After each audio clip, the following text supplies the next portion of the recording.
Dove hunt, day 2. I'm gonna shoot a dove. I'll do anything. I'll try anything. All we need is the doves to start coming in.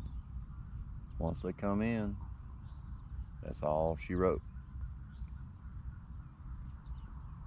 Jaybird's got a whole box of shells and a fresh shoulder. Got his ear pro sorta on. He'll only be half deaf. They're shooting. They're shooting. Oh, yep, there it is. Where are the doves? They're down there in the bottom of the field, coming up this way. And it changed. I told you it changed.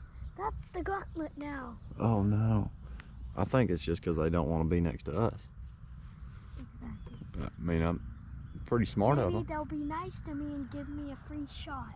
Well, they ain't gonna give you a free shot. You get one, you're gonna earn it. I promise you that. If you shoot one, you're gonna earn it. Alright, cut the camera off till it starts getting good.